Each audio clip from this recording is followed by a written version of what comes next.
¿cómo están? Bienvenidos a la cápsula de Green Woman. Hoy tenemos una mujer súper increíble invitada para hoy, Erika la Teacher. Quiero darle la bienvenida. Hola, Eri. Hola, Steph, gracias. Muy bien, muy bien, muy bien. Cuéntanos un poquito, qué es lo que estás haciendo, pero antes voy a hacer una introducción previa. Queremos hablar hoy día sobre el tema de volver al origen. Y volver al origen es un tema principal. Hablamos de proyectos sostenibles, de cómo flexibilizar temas de educación ambiental, emprendimientos que hoy están surgiendo, pero no ha habido temas donde se hablen desde el punto de origen. Y aquí me gustaría preguntarle a Erika cómo nació Erika la Teacher, cómo vuelve al origen y nos muestra lo que está haciendo ahora. Bueno, bueno, volver al origen para mí fue primero renacer y renacer desde la maternidad, porque lo que me llevó a volver al origen fue la maternidad. Hoy me ves aquí cosiendo, tejiendo muñequitos, tejiendo historias, y fue volver a esto, volver al origen. Sin pensarlo, yo cuando estaba en el cole, mis clases extracurriculares era costura. Yo me metía siempre a costura y en la medida que fui creciendo, yo eso lo fui olvidando, porque yo decía, ay no, eso es para abuelitas, eso ya no se usa, hoy en día la sociedad necesita otro tipo de profesionales y lo empecé a olvidar.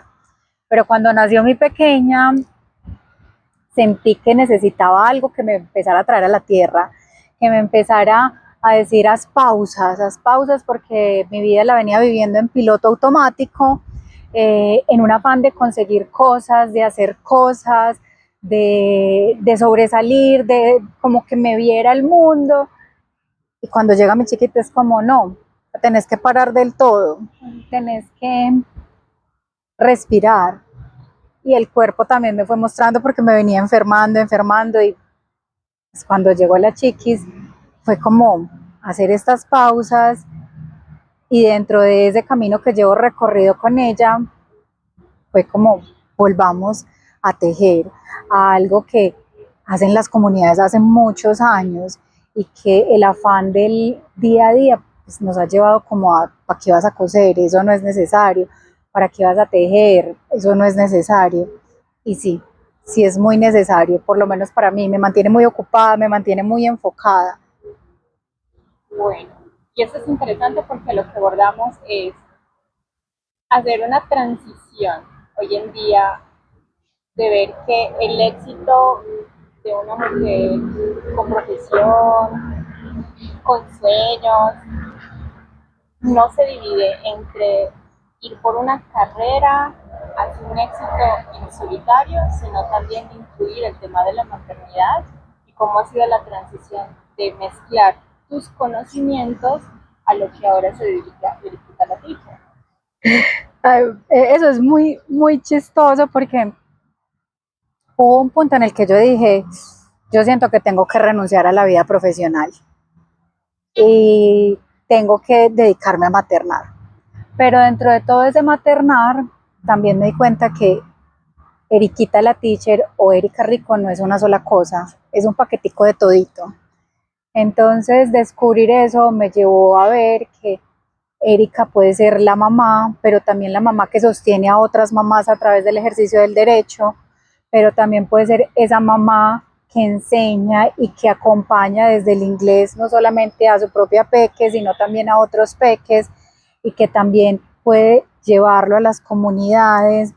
De ahí nace como esa intención de, bueno, listo, tú tienes tu profesión de base, eres madre y esa es una profesión que te da la vida, porque para eso uno no va a ninguna universidad.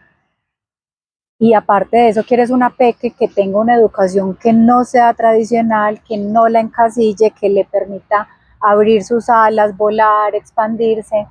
Entonces, llegar a una pedagogía que te permite eso y decidir estudiar precisamente para poder acompañar a tu peque en ese camino, darte cuenta como, vení, es que esto lo puedo aplicar en todos los contextos de mi vida. Entonces, es también acompañar desde, ni siquiera desde la pedagogía, desde la antroposofía, acompañar al ser humano en todos sus procesos. Entonces ahí es donde me doy cuenta como, venga, este de todito puedo ir siendo mujer, puedo seguir siendo profe de inglés, maestra de inglés, puedo seguir siendo abogada y también puedo seguir siendo mamá, que es muy teso, sí, porque muchas veces uno tiene que sacrificar, y cuando hablo de sacrificar me refiero a hacer esas renuncias de en estos momentos voy a poner esta profesión en pausa y los acompañamientos van a ser más pocos, o en este momento me voy a dedicar más a maternar, o en este momento me voy a dedicar más a esto otro. Es también como encontrar esos balances y fluir con ellos, porque es muy complejo uno decir fluir con esos balances, no es fácil. Y a pesar de eso que estamos acostumbradas a hacer múltiples, yo no sé por qué, es como que nos mezclan ser de todo un poco y también piensan que todas podemos hacer de todo un poco. Pero ahí también entra algo clave, que es que si hablamos de origen, hablamos también de lo que tú haces, de lo que tú impartes, de todo el conocimiento que has ido adquiriendo para también mezclarlo con el tema del medio ambiente, mezclarlo con generar una conciencia desde el origen.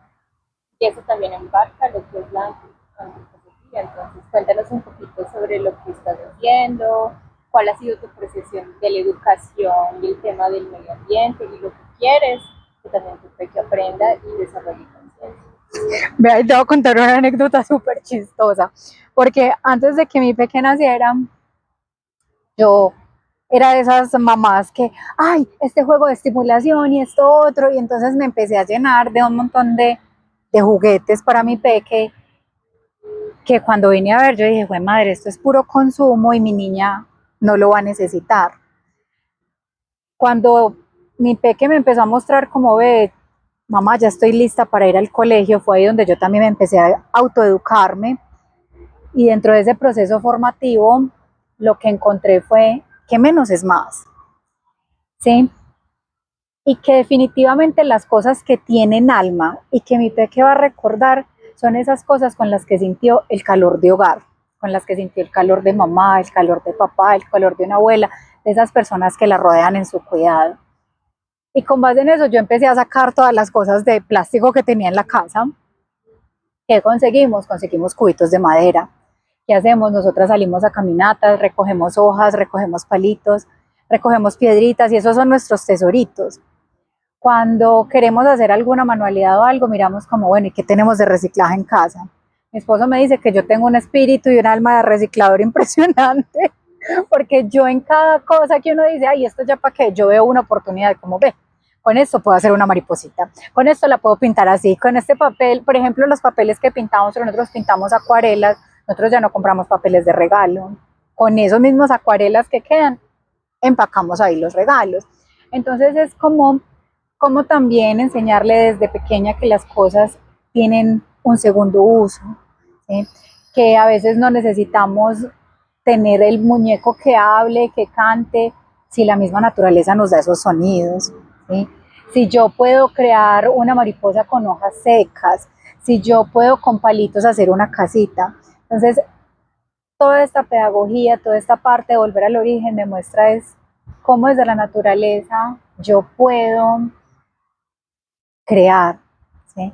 Cómo la puedo cuidar, cómo la puedo conservar y si hay cosas porque la sociedad ya nos ha llevado por este mundo del consumo, cómo puedo darle esas segundas oportunidades a eso que ya estamos consumiendo, porque la idea no es producir más, es utilizar lo que ya tenemos.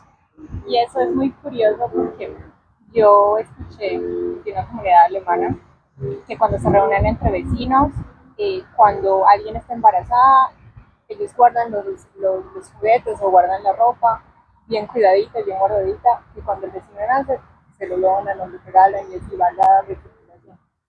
Y otro caso chistoso es mío, porque yo, por ejemplo, hasta los 10 años tenía una mantita con la que jugaba todo el tiempo. Y no me interesaban los demás juguetes, sino era la mantita con la que me tocaba la nariz y me movía la nariz. Y mi mamá era como, ya basta, se está rompiendo la pata. Y yo, no, la puedes lavar. Y eso es como que si nos ponemos a pensar, en nuestra época no había tanto consumo. Nosotros estábamos entrando como al mundo del consumo, ¿no? Y eso es muy interesante porque siento que también entre tanta sobreestimulación de los juguetes que ahí salen, por empresas grandes perdemos la esencia de nuestra imaginación. Y eso es lo que tú quieres transmitir a tu peque, ¿cierto? La imaginación de ver, de buscar las hojas, de crear con las manos, porque incluso cuando uno crea con las manos también despierta y suelta algunas emociones. Y no solo eso, te va a recordar mucho más fácil. Por ejemplo, cuando tú enseñas una lengua diferente a tu lengua materna, la única manera que vos recordes una palabra, una expresión o algo, fue esa sensación o eso que te produjo y que se quedó en ti, ya sea a través de la vista, a través del tacto, a través de la escucha, pero en algo te tiene que tocar. Y la única manera de nosotros poder aprender o de recordar cuando no es nuestra lengua materna es esa sensación que nos dejó. Entonces, por eso es súper importante que todo pase por el cuerpo y que también volvamos a esos orígenes de, vení, es que yo, pues el cuento lo cuenta muy bonito el audiolibro, ¿sí? Y tú lo puedes, le puedes poner play y todo lo que quieras, pero cuando tu mamá te lo cuenta, cuando un maestro te lo cuenta con su voz y te pone caras, vos vas a recordar esa cara, vas a recordar esa voz, qué dulce, no tan dulce, me inspiró miedo, no me inspiró. Eso es lo que al fin y al cabo uno va a recordar. Entonces, mira que es volver al origen, cómo antes se pasaban las historias, cómo antes sabían de un pueblo a otro qué era lo que había pasado, porque había una persona que transmitía el mensaje. Y esa es la idea, volver a que nosotros seamos esos transmisores de esos mensajes, de esas historias. Bueno, vos qué tan creativa sos, ¿te inventas una historia de la nada o no? No, depende, pero ahora con experiencia de vida hay muchos. Pero no para niños, no mentira, pero sí, es cierto. Y además yo creo que cuando uno es mamá, porque yo no soy mamá, una también, con tal de darle el amor, la enseñanza y el cariño, empieza a crear. Y empieza a imaginar, y empieza a idear, y empieza como el tema de los muñequitos, de hacer otra cosa, de hacer otra cosa. Vea, esto se engrana con esto se engrana con el otro. Y yo también soy muy fiel a que las sensaciones son lo que tienen que pasar por el cuerpo. Es la memoria que nos hace quedar la sensación y la memoria que nos hace atrapar lo que queremos ver. A todo esto una pregunta súper incómoda, pero ¿tú ves o ves la diferencia entre mamás que tienen esa conciencia de hacer esto y las mamás que están ocupadas en estar también en el mundo de la sobreestimulación y no darle atención al niño y decir, bueno, compramos el juguete que le enseña inglés y perfecto los niños y que él aprenda solito, que lo dejan ahí el niño solito? O ves ahora que hay mamás que están más interesadas en conectar con los niños y conectar también desde esa creatividad y concentrarse en eso, o sea, aprender. Traer un niño no es que uno va a leer el manual, o sea, el niño viene con el manual, porque uno no sabe, ¿cierto? Sí. Tiene con una personalidad y el manual ahí. A veces vienen sin manual y uno los empieza a descifrar, pero ahí venimos a este punto que la maternidad es algo muy lindo y que la sociedad ha normalizado demasiado, Estefa, que las mujeres tienen que hacer de todo. Y tuviste tu hijo y venga que es que ya tiene que empezar a producir. Y entonces, claro, en ese afán, yo entiendo muchísimo las mamás que compran el libro que se lee solo, venga, push this button y eso te dice la palabra, porque claro, en su afán de tener que producir, de tener que trabajar, no puede cargar con esa carga mental del estrés de me tengo que sentar contigo, explicarte, que en últimas va a ser una diferencia muy grande dentro del proceso de aprendizaje, pero también entiendo esa realidad y esa realidad existe por el mismo sistema, existe porque simplemente no podemos ejercer nuestra maternidad libremente. O sea, yo hoy lo hablo desde una posición muy amorosa en la que nos ha tocado hacer unas renuncias en la casa para poder apostarle a esto y sí veo que hay muchas mamás que están interesadas como en, bueno, yo no quiero que mi hijo tenga un tipo de educación tradicional, quiero algo diferente. Por eso es que hoy ya vemos más mamás que hacen homeschooling, pero hacer ese homeschooling, ¿qué tipo de renuncia como familia, como mamá, como mujer implica? Pero también uno, dependiendo de las edades, uno ve como esas mamás que dicen, bueno, yo lo traje al mundo, pero no tengo tiempo, tanto tiempo para dedicarte. Y es muy triste porque en el fondo ese instinto maternal va a estar ahí, sino que muchas veces no se puede despertar por el afán del día a día, porque si no trabajo no tengo con qué comer, no tengo mi red de apoyo, no tengo, como dicen muchos, mi tribu, o simplemente no tengo con qué hacer comunidad. Entonces es súper importante que desde estos espacios y desde entender que esas realidades son diferentes, no se juzgan, pues cómo las podemos acompañar y cómo podemos sembrar así sea una semilla pequeñita, que en ese pequeño, esa semilla chiquitica que hoy sembramos,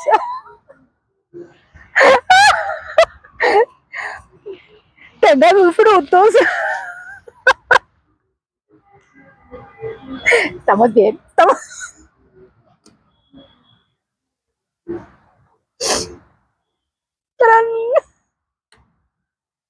Dale, dale.